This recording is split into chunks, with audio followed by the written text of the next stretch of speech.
Deep in the stone, our ancestors left a perfect map of the stars. This video uncovers ancient sky maps carved in rock long before telescopes existed. You will see how cultures across the world recorded celestial events with stunning accuracy, forcing us to rewrite history's timeline. How did they achieve such precision with only their naked eyes? And what forgotten knowledge is still hidden in plain sight? By the end, you will understand a profound secret about human ingenuity that connects us all. What does our own modern view of the sky fail to see? Long before cities or written language, the night sky was humanity's first constant companion. Our earliest ancestors looked up and saw more than random points of light. They recognized a grand, predictable order in the movements of the sun, the moon, and the wandering stars we now call planets. This celestial dance became their most reliable tool. The rising of a certain star cluster could signal the coming rains, guiding nomadic tribes to new grazing lands. The moon's phases created the world's first calendar, marking the passage of weeks. Entire mythologies were woven around the constellations, turning the sky into a storybook of gods, heroes, and cosmic animals. This primal relationship with the cosmos was not a passive observation.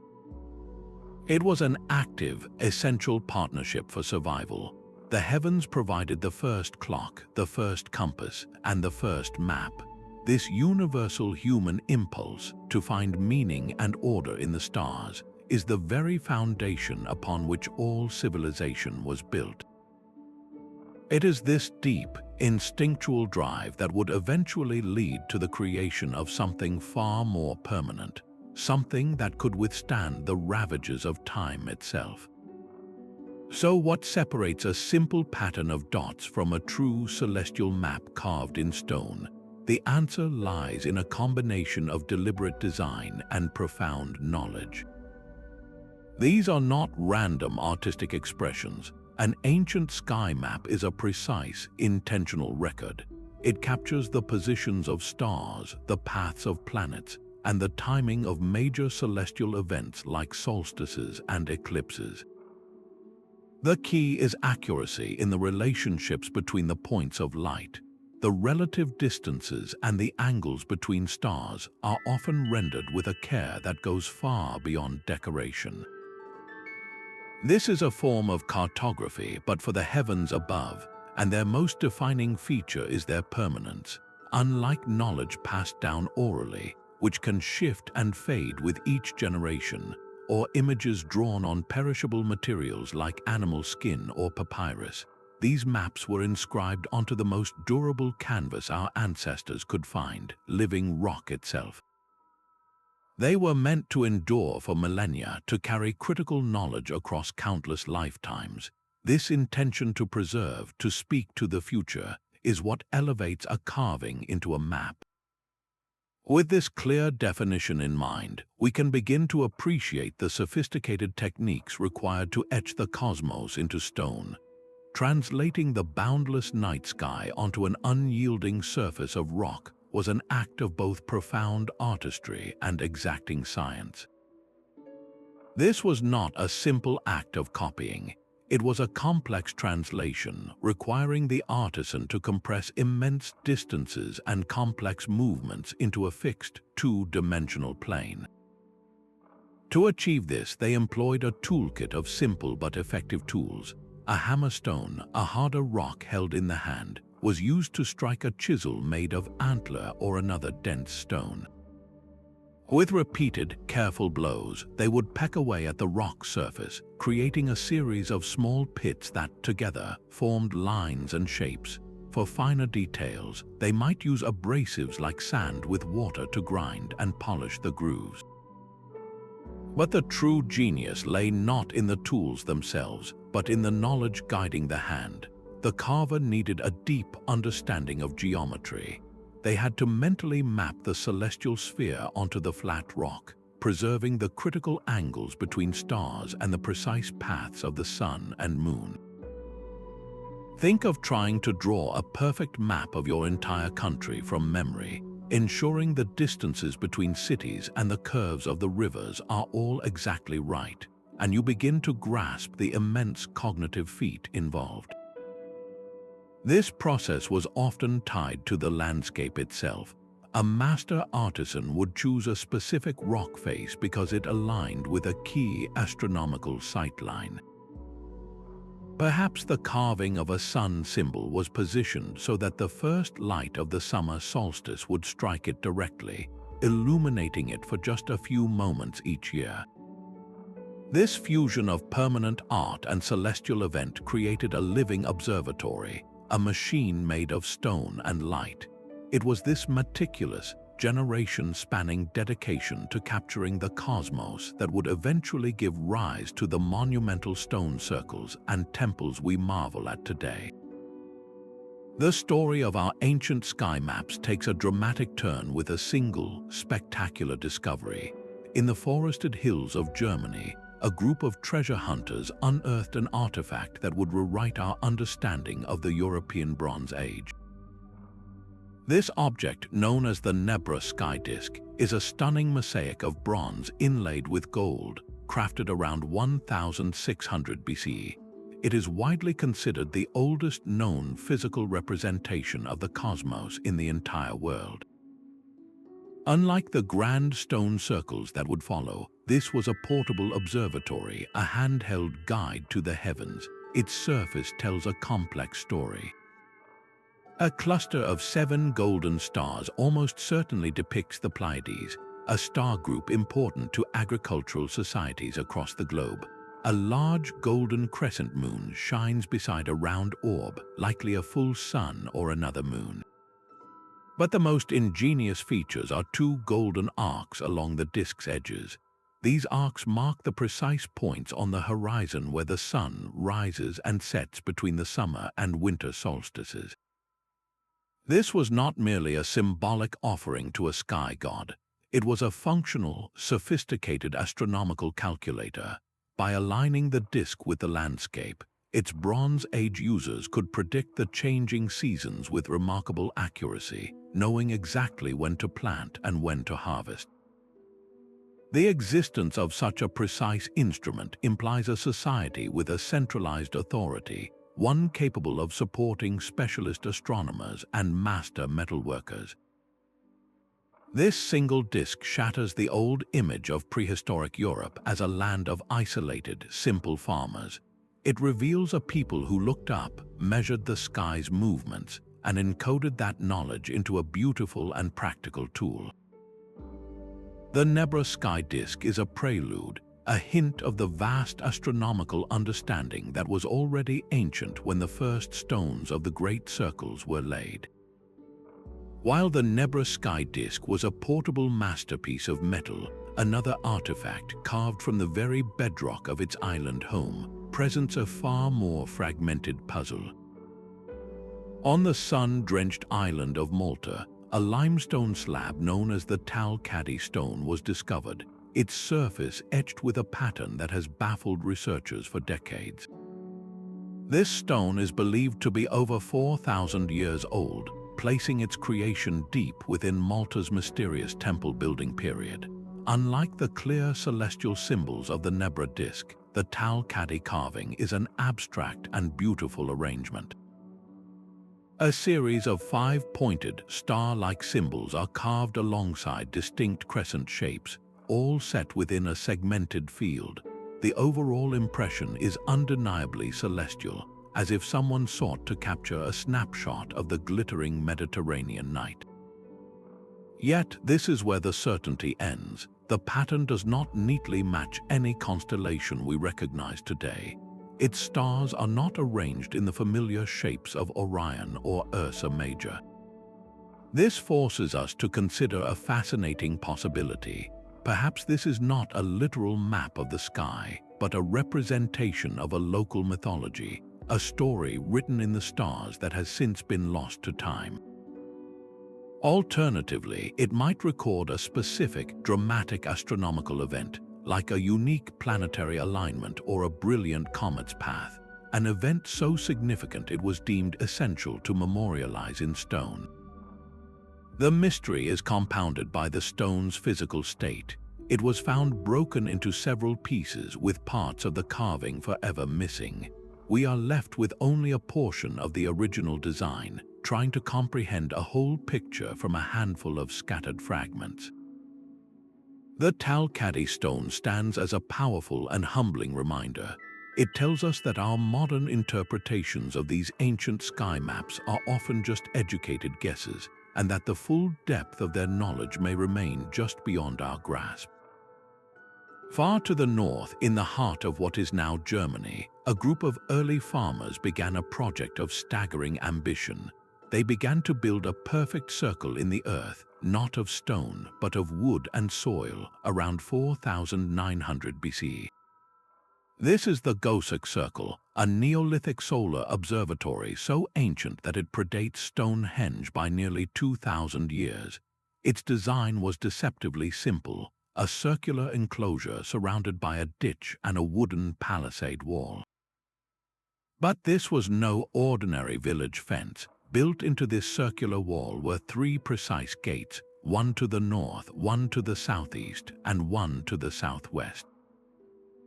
For most of the year, these openings were just gaps in a wall, but on the shortest day of the year, the winter solstice, the circle transformed into a massive celestial instrument. If you stood at the center of the enclosure and looked through the southeastern gate, you would witness the sun rise at its most southern point on the horizon. Then, as the day progressed, you could move to watch that same sun set perfectly framed within the southwestern gate. This was not a lucky alignment. It was a deliberate, calculated design, a physical sky map engineered to track the sun's most critical journey. For a farming community, this knowledge was survival. The winter solstice marked the turning point, the promise that the sun's strength would return, the days would grow longer, and the cycle of planting would begin again. The Goseck Circle proves that these early agricultural societies possessed a deep, practical understanding of the solar cycle, an understanding they encoded directly into their architecture. They had turned their entire world into an observatory, using the horizon and the movement of light to mark time with impeccable precision. This concept of architecture as an extension of the sky would be taken to its most epic and enduring form in a place that has captivated humanity for millennia. The ambition of the Goseck Circle finds its ultimate expression on the windswept Salisbury Plain. Stonehenge stands as a silent titan, a ring of sarsen stones that has gripped the human imagination for thousands of years. We often see it as a monumental temple, a place of primal ritual, but look closer and you begin to see the lines of a machine. This was a megalithic computer, engineered to calculate the movements of the sun and moon with breathtaking accuracy.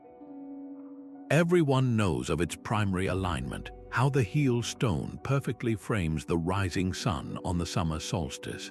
Yet this was merely the starting point of its function. The true genius of Stonehenge lies in its lesser-known features, a hidden geometry woven into the earth.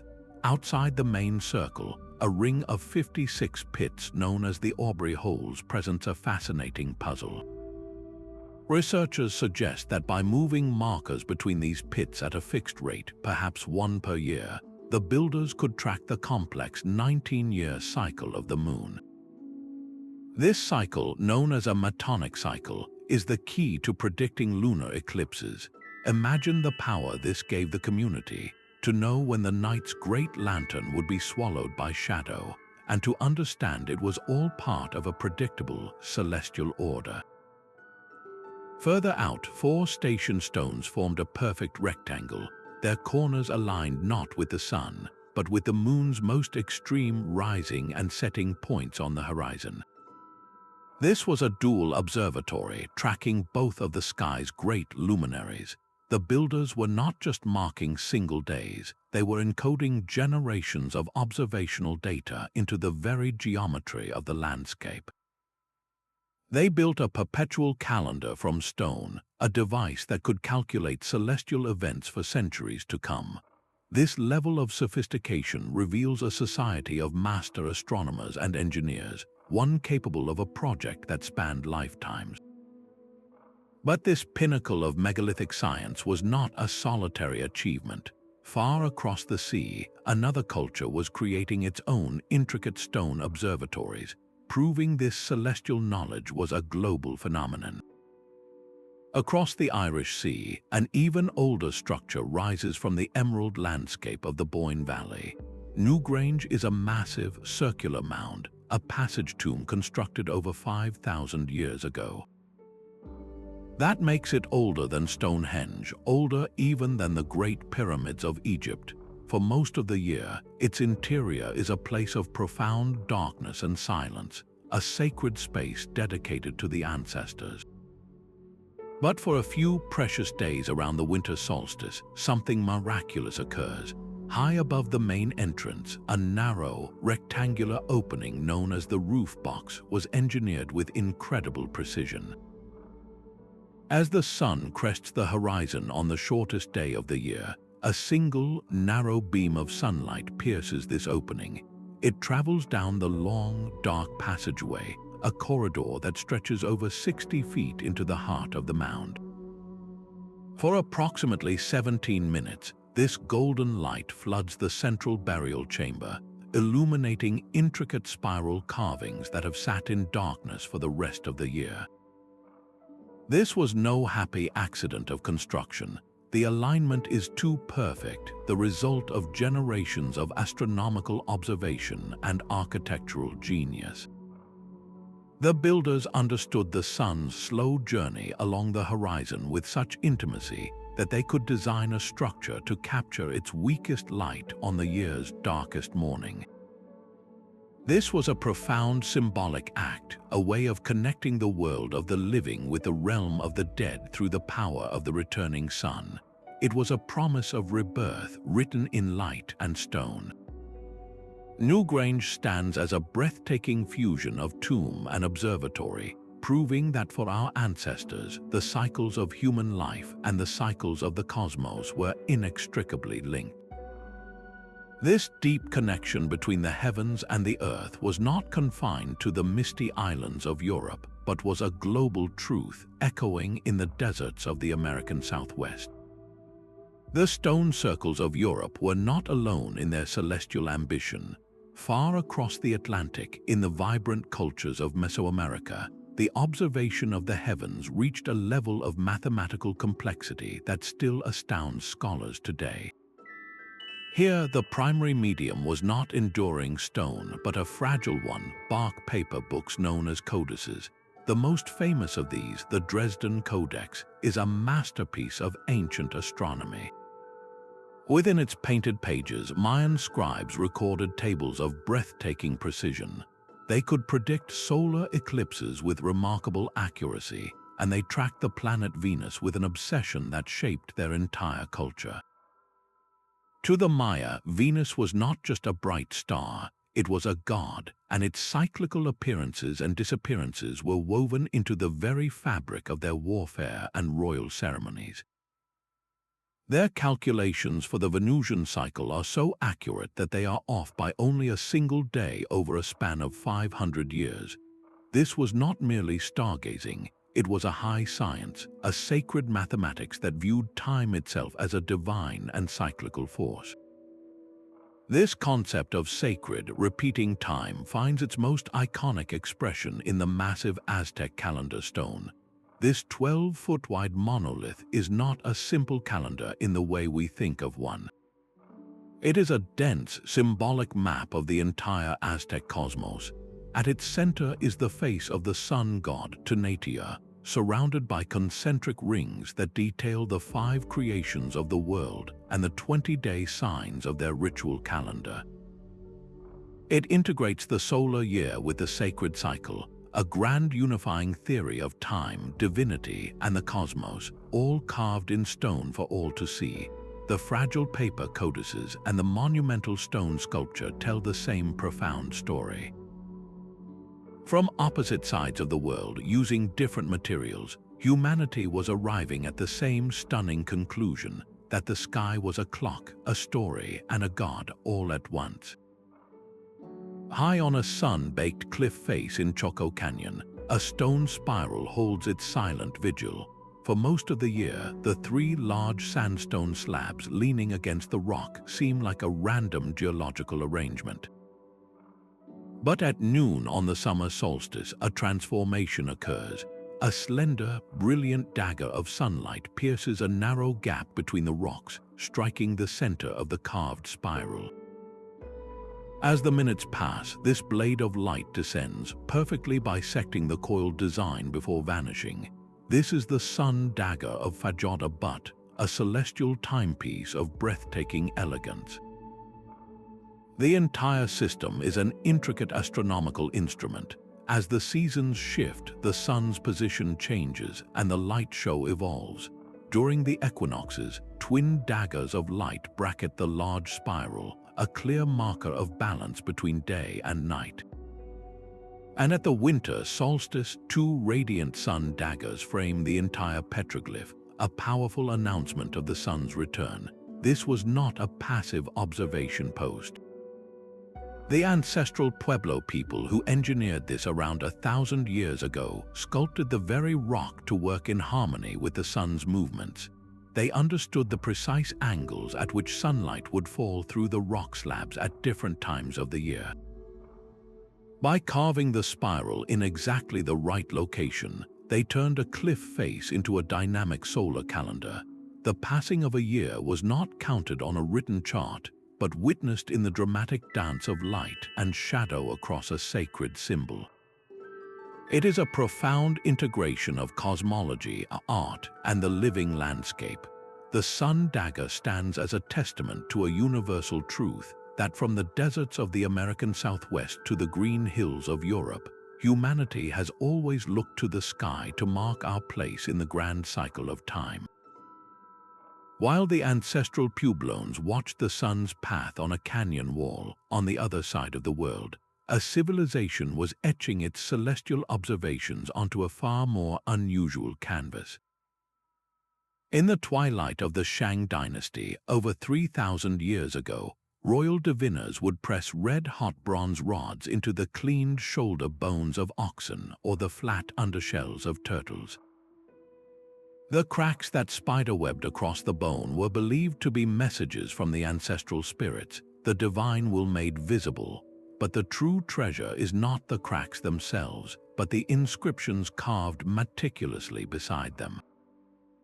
This is the oracle bone script, the oldest known form of Chinese writing. The questions posed to the spirits were often deeply practical.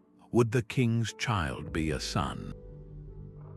Would the harvest be abundant? Would there be misfortune in the next 10 days? Yet woven into these pleas were direct references to the heavens above.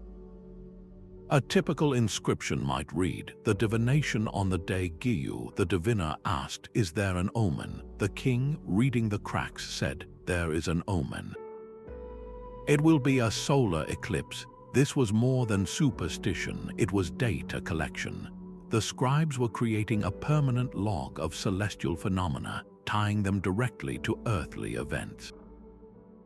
They recorded the precise timing of solar eclipses, the sudden appearance of fiery comets, and the predictable cycles of the moon.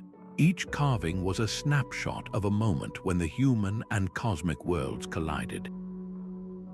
This practice reveals that from its very inception, Chinese civilization was building a systematic, written record of the sky.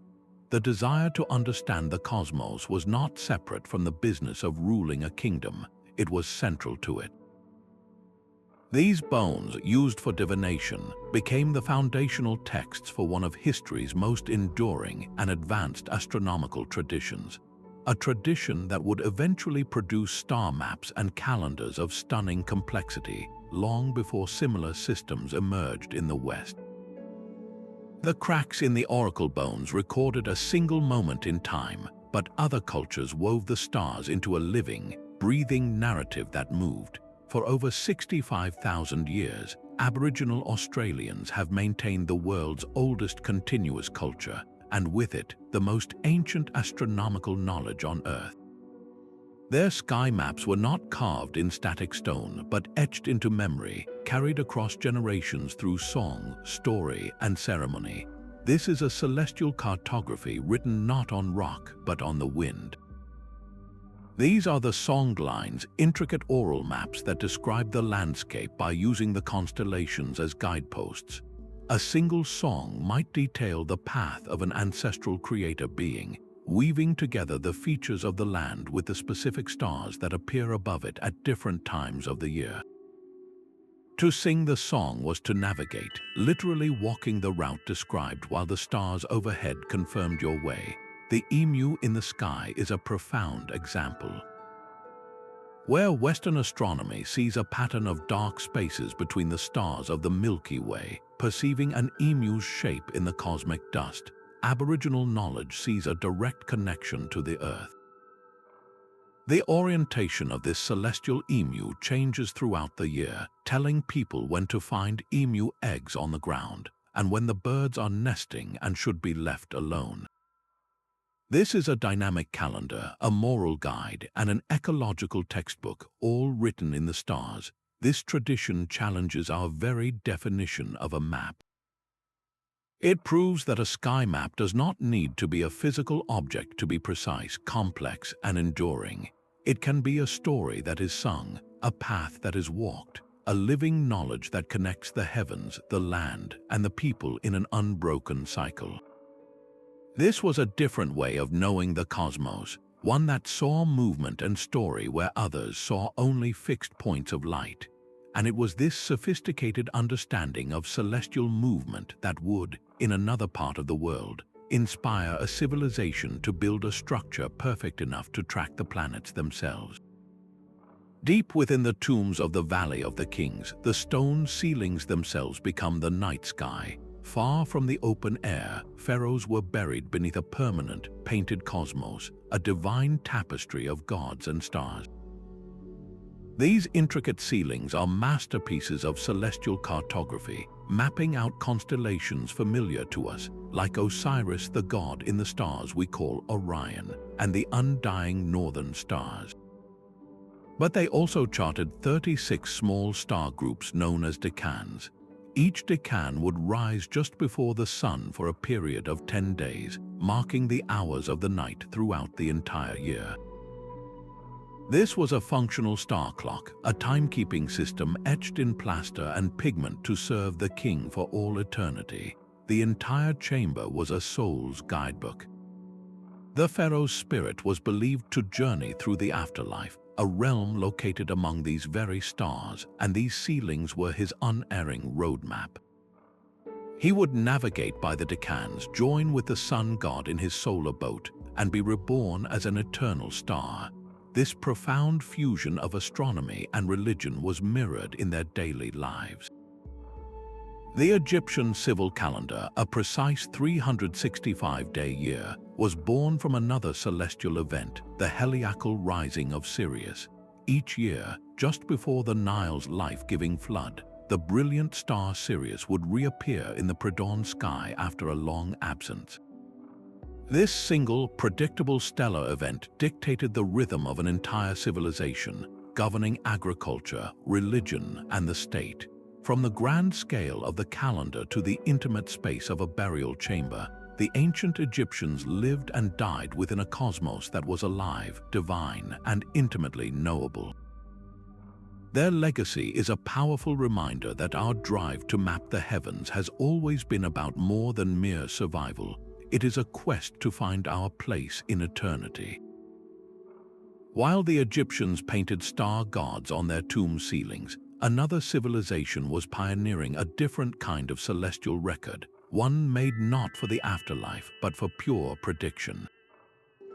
In the fertile lands between the Tigris and Euphrates rivers, Mesopotamian scribes pressed styluses into soft clay, creating thousands of cuneiform tablets.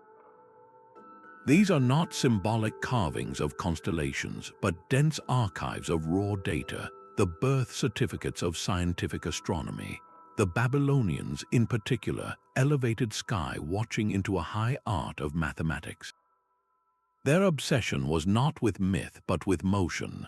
They tracked the precise paths of the moon and planets, logging their positions, velocities, and cycles with relentless patience over centuries. This long-term, systematic data collection allowed them to uncover patterns invisible to a single lifetime.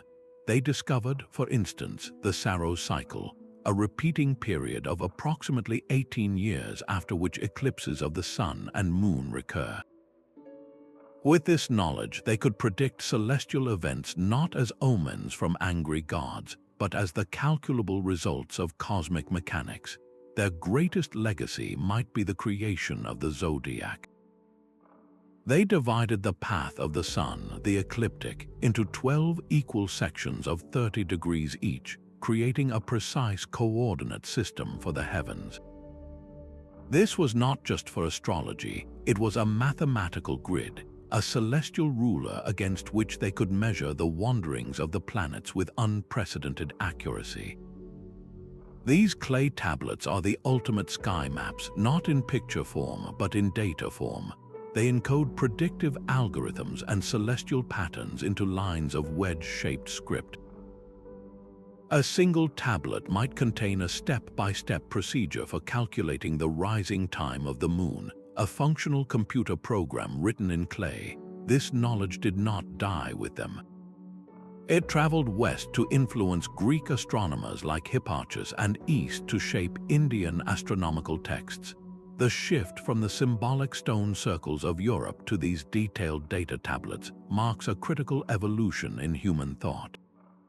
It was the moment we stopped just watching the sky and began to truly compute it.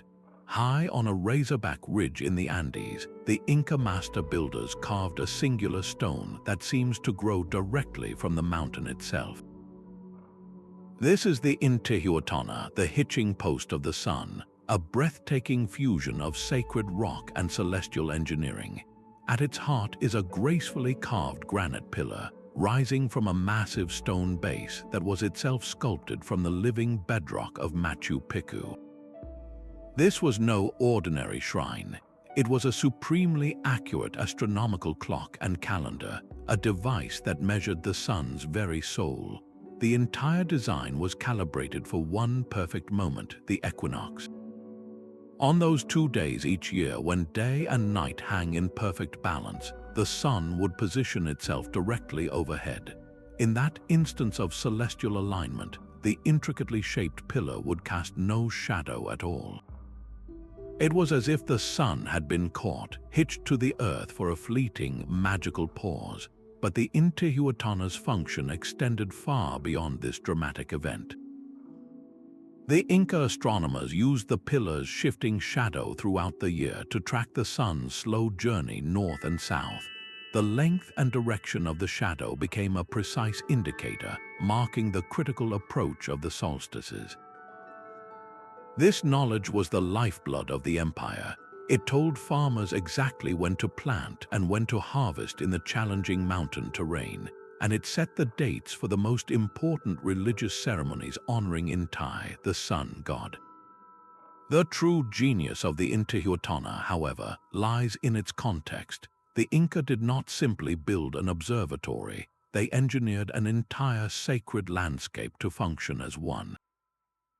They chose this specific mountain peak because it offered an unobstructed view of key horizons. They shaped the stone to interact with the sun in this specific way.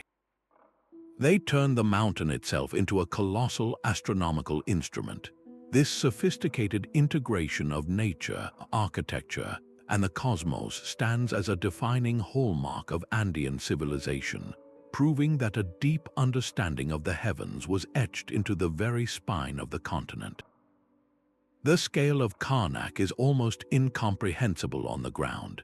In the French region of Brittany, over 3,000 standing stones march across the landscape in long, precise rows. These are not random boulders, they form a vast geometric forest of granite, with some alignments stretching for kilometers in near-perfect parallel lines. For centuries, their purpose has been one of Europe's greatest archaeological puzzles. Were they a vast temple, a territorial marker, or something else entirely? A fascinating theory suggests the stones are a mirror, a terrestrial reflection of the heavens above. Imagine the entire landscape transformed into a colossal star chart. Some researchers have found that key rows and sightlines within the complex appear to align with the extreme rising and setting points of the moon. This was not about tracking a single sunrise like at Stonehenge, but about mapping the far more complex 18.6-year cycle of the lunar standstills. The stones could have served as permanent markers on the horizon, a fixed grid against which the moon's slow, wandering dance could be measured and predicted.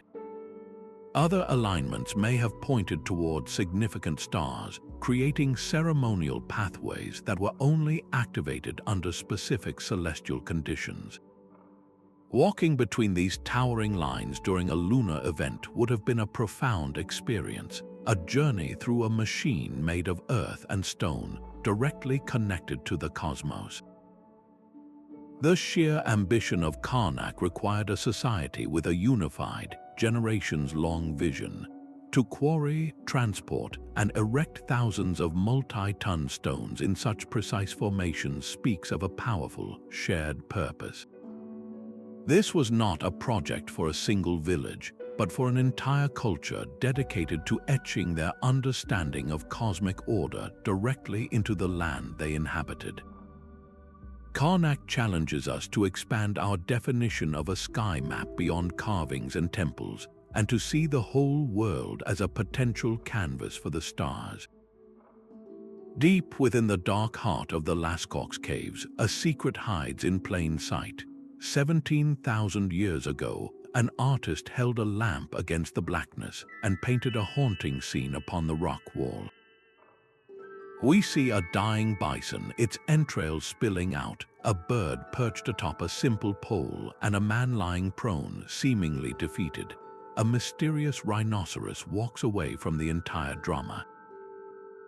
For generations, this was interpreted as a simple hunting story, a primal tale of success or failure. But what if this entire scene is not a depiction of life on Earth, but a map of the heavens above? A radical theory proposed by researchers like Dr. Michael Rappingluke suggests this is a Paleolithic planetarium. The key lies in the three central figures. The bird, the man, and the bison may not be animals and a hunter at all. They could be a perfect representation of the summer triangle, one of the most brilliant asterisms in the northern sky. The bright star Vega is often associated with a celestial bird or lyre. Deneb marks the tail of the swan constellation, and Altair the eagle. In this ancient code, the bird on the pole is Vega, the man's position mirrors Deneb, and the great bison embodies Altair.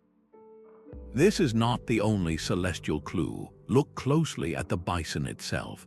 A cluster of dots is painted near its shoulder, a pattern that bears a striking resemblance to the Pleiades star cluster, a group that has been revered across countless cultures for millennia.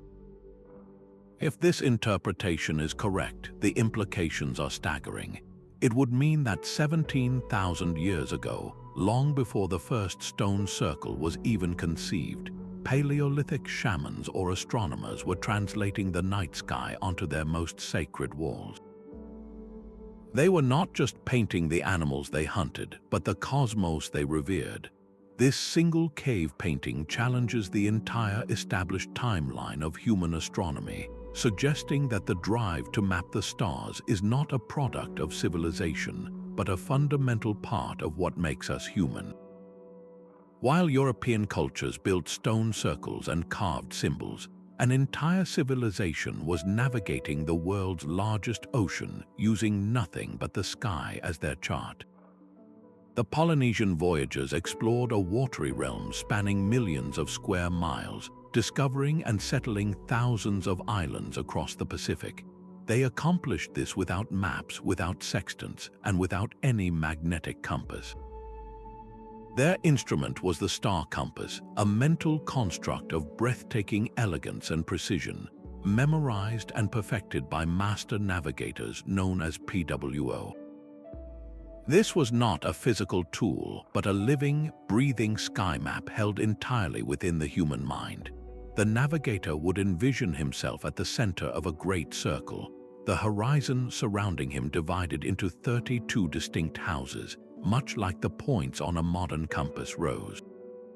But these houses were not named for north or south. Each one was defined by the exact point on the horizon where a specific, bright star would rise or set. The star Aldebaran rising would mark one house, while the star Sirius setting would mark another.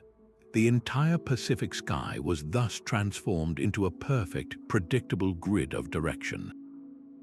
As their canoe sailed through the night, the navigator would simply watch the celestial carousel, noting which star was rising from which house to maintain a perfect course. But the stars were only one part of this sophisticated system.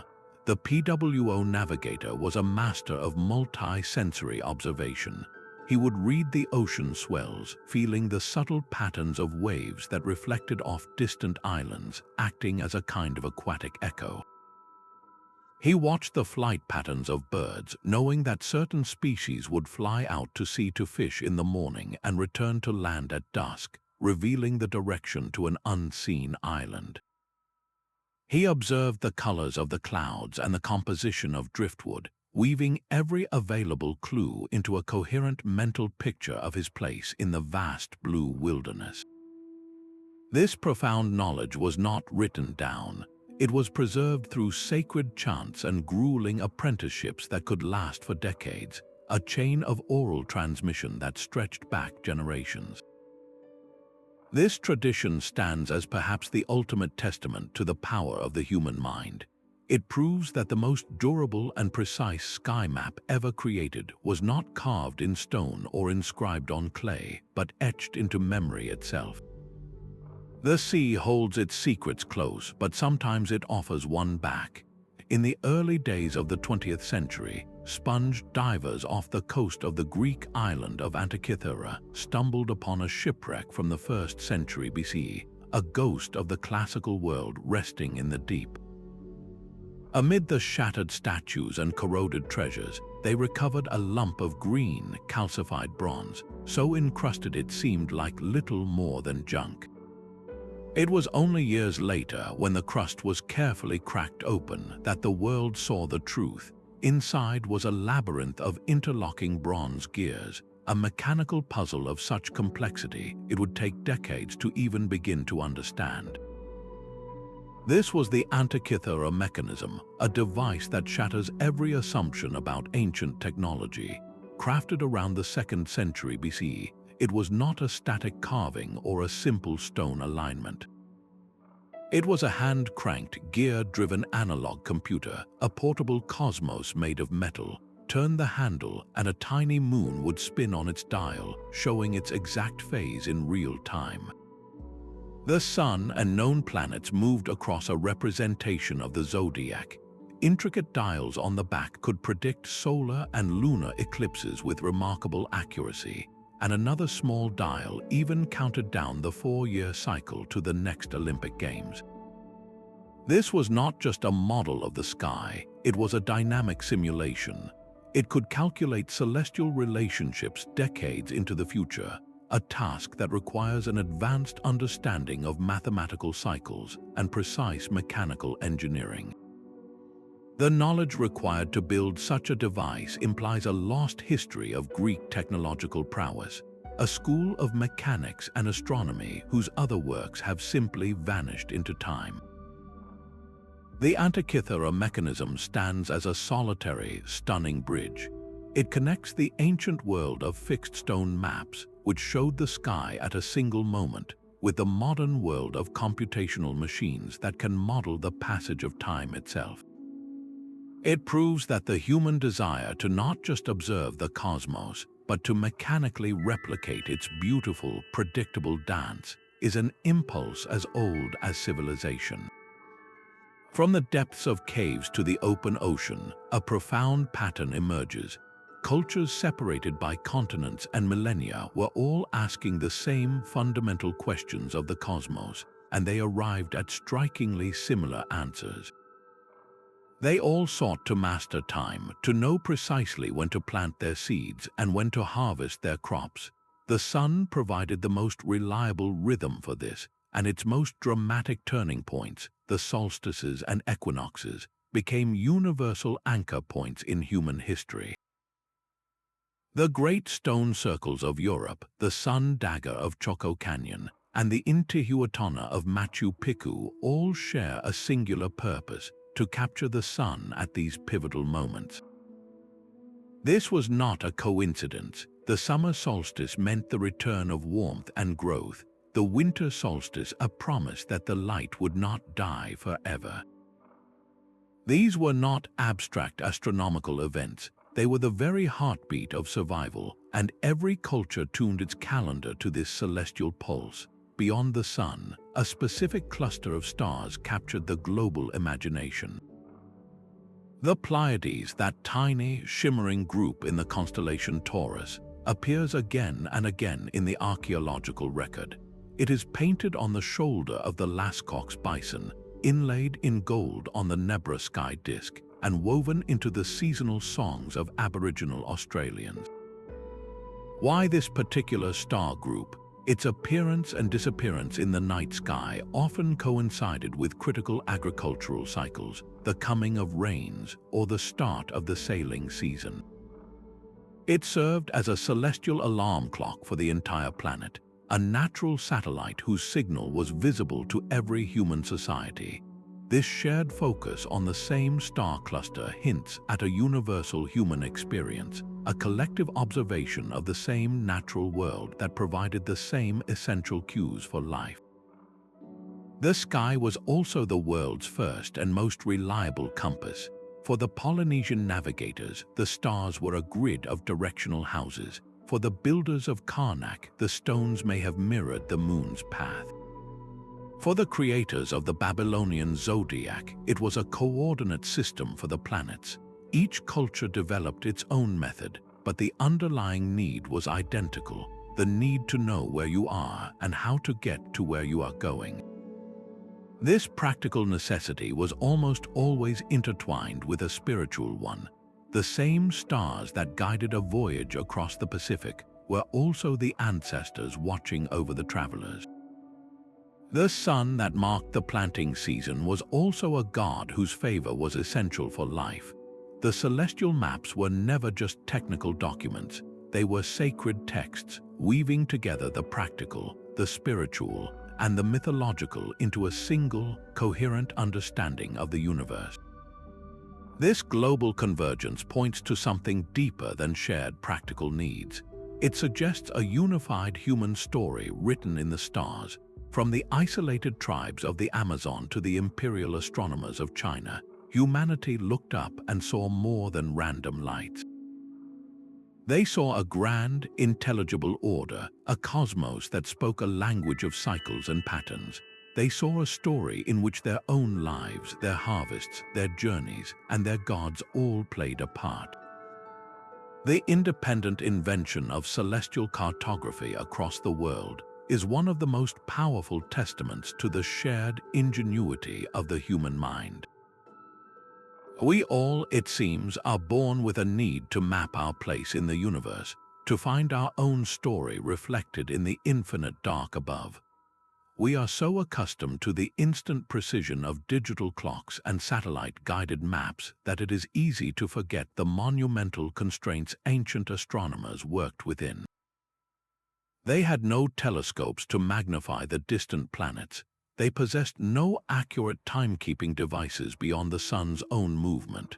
They often lacked even the simple convenience of widespread writing. Their entire science was built upon the most fundamental instrument of all, the unaided human eye. Yet from this seemingly limited starting point, they engineered solutions of breathtaking cleverness. To measure the sun's path, they used a gnomon, a simple vertical stick planted in the ground. By meticulously tracking the length and direction of its shadow throughout the day and across the seasons, they could determine the exact moment of the solstices and equinoxes.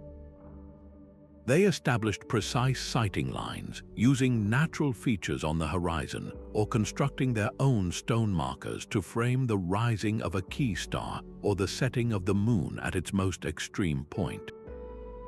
But perhaps their most powerful tool was one that cannot be held in the hand, the profound virtue of patience. They understood that the most important celestial cycles unfold over timescales far longer than a single human lifetime. An eclipse cycle might take 18 years to repeat. A full cycle of the moon's complex wobble takes nearly 19 years.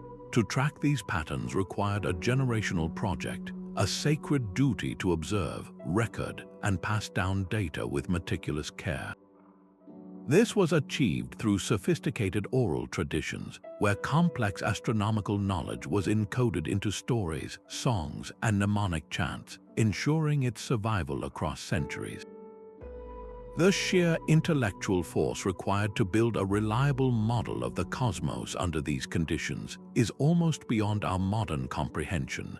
They were not just stargazers, they were master pattern recognizers, detecting subtle rhythms in the chaos of the sky and devising ingenious, low-tech methods to verify them.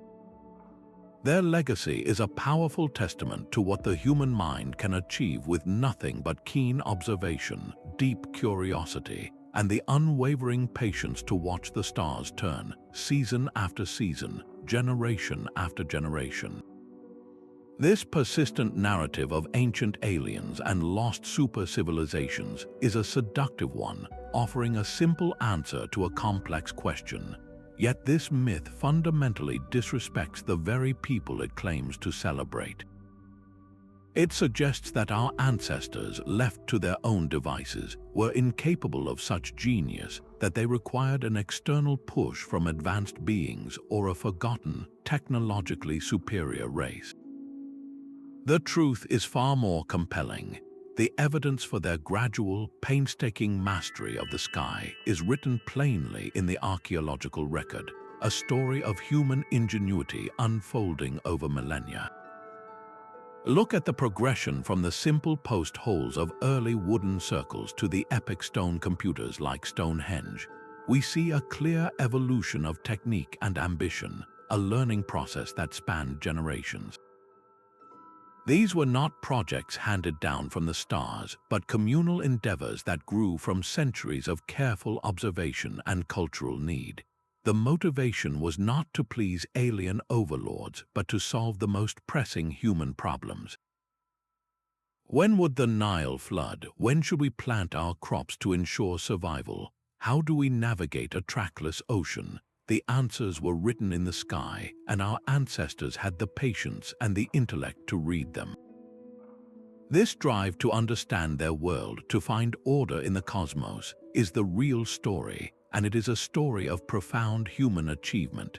To hand their accomplishments over to fictional beings is to rob ourselves of our own heritage. It ignores the generations of anonymous astronomers who dedicated their lives to watching the stars, the master engineers who solved the problem of moving multi-ton stones, and the cultures that pooled their collective knowledge to build machines of earth and rock. The real mystery is not who helped them, but how they accomplished so much with so little, and what that says about the untapped potential of the human mind. Embracing this evidence-based view does not make the ancient world any less magical. It makes it more so. The true wonder lies not in fantasy, but in the tangible, breathtaking reality of what human beings, working together with nothing but their eyes, their minds, and their deep connection to the cosmos, were truly able to achieve. That patient, multi-generational work of observation did not vanish with its creators. Its legacy is written into the very equations modern astronomers use to navigate our solar system.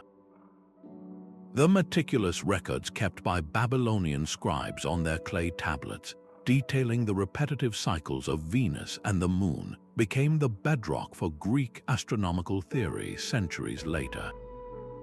Figures like Hipparchus and Ptolemy did not start from scratch. They built upon a vast archive of data meticulously gathered and preserved by their predecessors. This was the original big data, a celestial inheritance passed down through the ages. The very structure of our year is another living relic. The Egyptian civil calendar of 365 days was eventually adopted and refined by the Romans, forming the historical backbone of the Gregorian calendar we use today.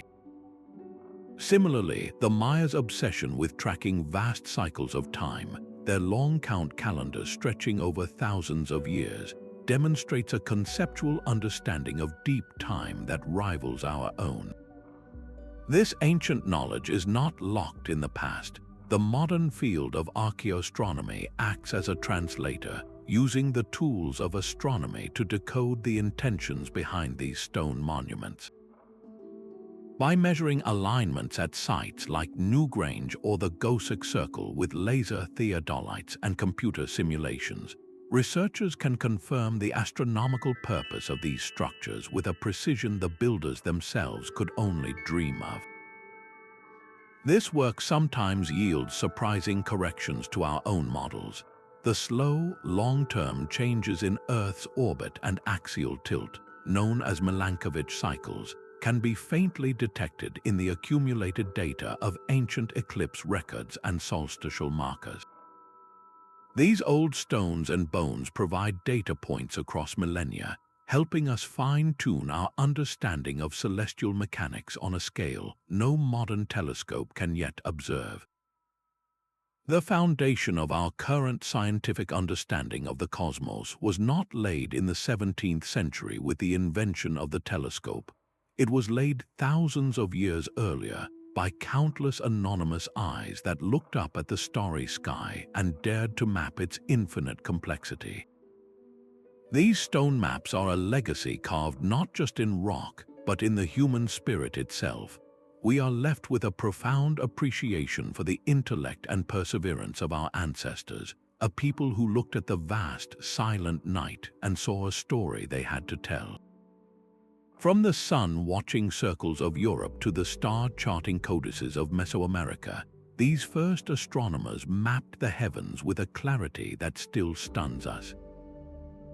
They achieved this with the most fundamental tools imaginable: their own eyes, their brilliant minds, and the enduring strength of stone. These creations are far more than historical curiosities or archaeological puzzles. They are a chorus of voices from across the millennia, all singing the same human song. They are a testament to a universal drive, an insatiable need to comprehend our small